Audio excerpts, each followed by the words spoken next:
Hey everybody, welcome back. It's Andy Timmons. This is my melodic muse column for Guitar World. And we're picking up where we left off in the last session with the second half of my solo from Welcome Home from the Andy Timmons Band record called Theme from a Perfect World. So let's pick it up at bar 17. Here we go.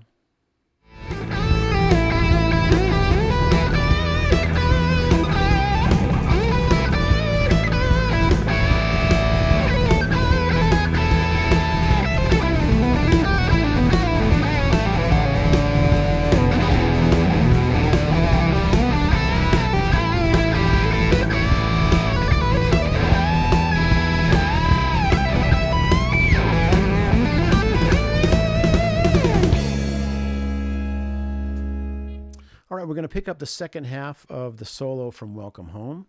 We did already bars 1 through 16.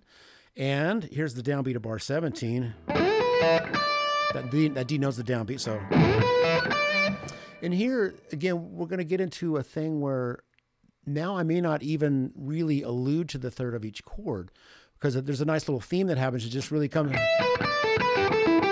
straight out of E minor pentatonic. But by now in the solo, you know, the listener has got it in their ear that there's the harmony, you know, as we talked about before, the E kind of dominant 7 with, with a G sharp major third, C major 7, A7. But now, instead of making sure that, the third, which really outlines the harmony of those changes, now it's just going to be that minor pentatonic in a really nice, just a little theme.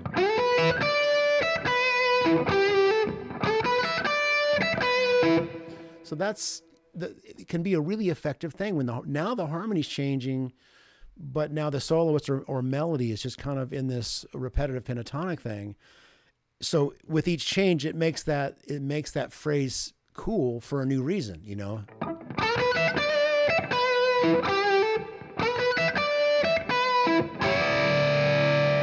Okay, so it's in all pentatonic, but something important to point out about all of the solo, that some of it's not the most shreddy kind of thing, but it's really more about the phrasing of it and greatly about the articulation. In this particular lick,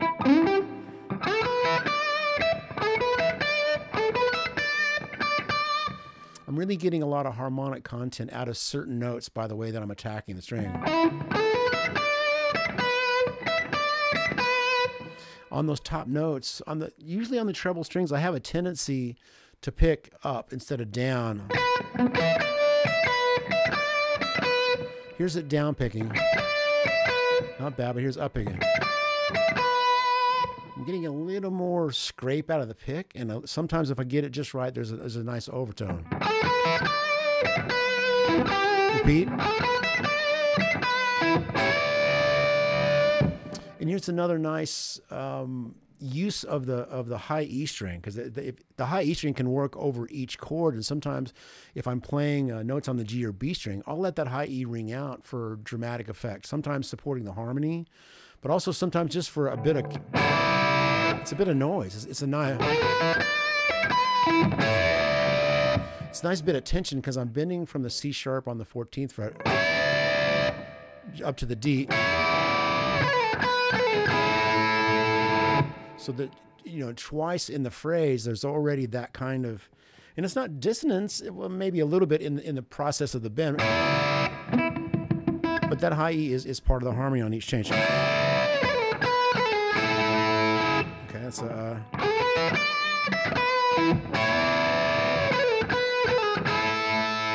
this is a little hammer on.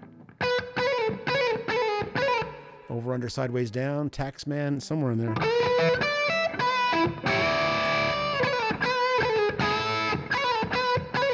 A lot of articulation. From the hammer on pull off slide, and it's a real short.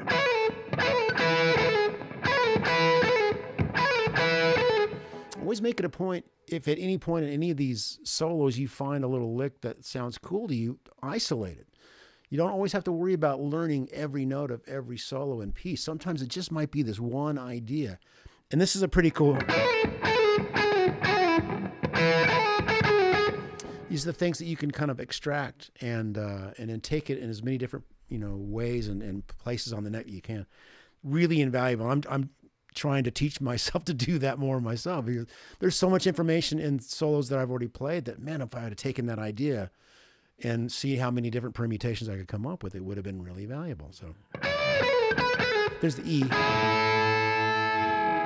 So that bend, that note from the G sharp to the A is over the E7 chord. Then the shift is. So I address the C chord by immediately then playing the top note of E down to C.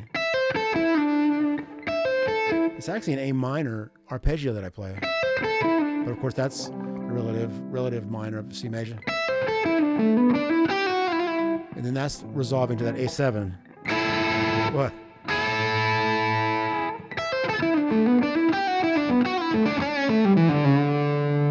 It's kind of a over the bar line trippy phrase there, getting some of the chord tones of that A7. You can see that A7 chord. So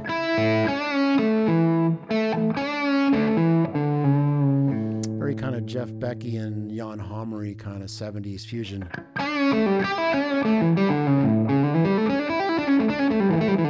Playing like the 7th arpeggio, but with the 4th. Love that sound. So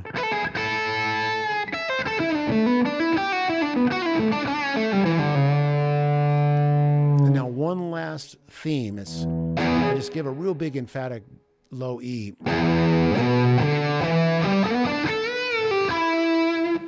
It couldn't be any more like just down to the pentatonic.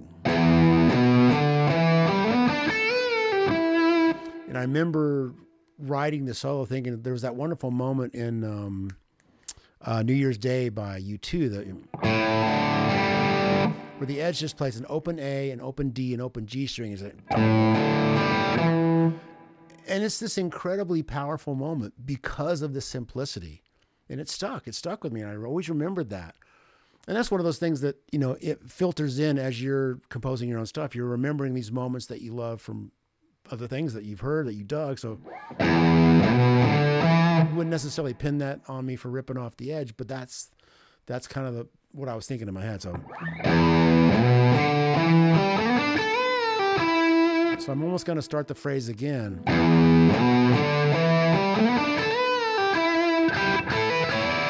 And there's that same dissonant bend there. So straight up the pentatonic, slide up to that B, D, E.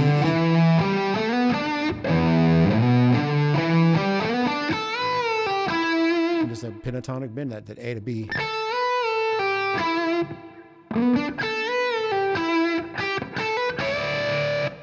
Then going up the kind of the A Mixolydian scale, ending with that dissonant from the third to the fourth, so that's the C sharp to the D,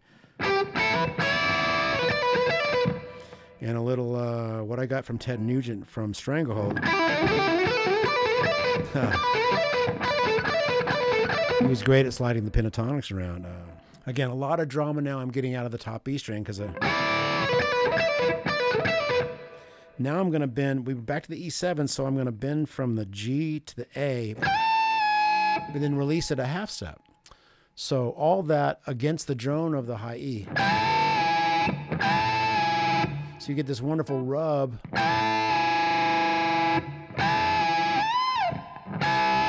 Well, I think I do it all from the same bend. So it's a full step bend, release it a half step, and then a major third bend without re-articulating it.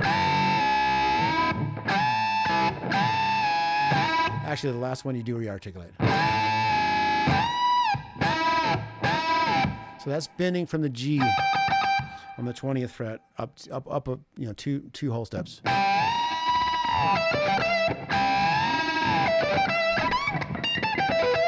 Paging Jimmy.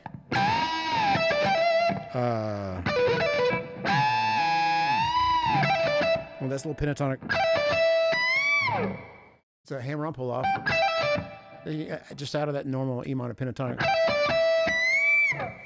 But then I get this really, you know, I think effective harmonic. I'm bending from the B, so from B to a D. So this one's a minor third bend. So you're gonna get some good bend exercises if nothing else. But again, up picking. And when I get to that top, when I really get right to the pitch, I do another underpick and get it just right so I get their harmonic. All right. And then just a low E to G. Definitely evokes images of Eric Johnson, who's obviously one of my major heroes and influences. So his fingerprints are all over so much of what I do. So if I play a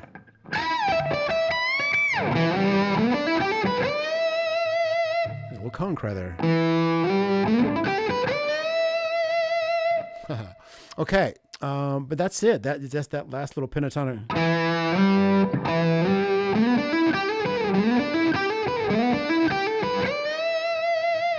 And just ending on a just as you know, as bluesy, as soulful of a bend as you can as you can manage. And in my ear, it's kind of, you know, Clapton and Eric. You know, Eric's certainly, his vibrato was very influenced by Eric Clapton, some of that Cream era.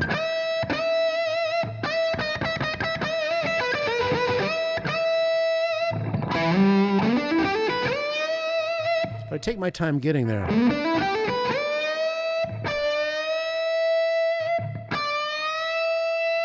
Always a great exercise to isolate your bending. It's something myself and everybody really needs to work on. Good exercise is just to do the whole step bend. I'm bending from the D to the E. See if you can bend straight to the pitch and not add any vibrato.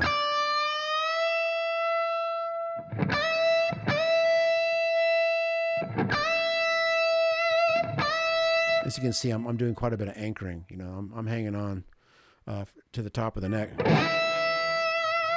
But not everybody's hands are that size, and I have a pretty narrow neck on this old Ibanez of mine. But I'm getting a lot of support. I'm anchoring here. I've got the index finger and middle finger backing it up. Nice way to end a solo.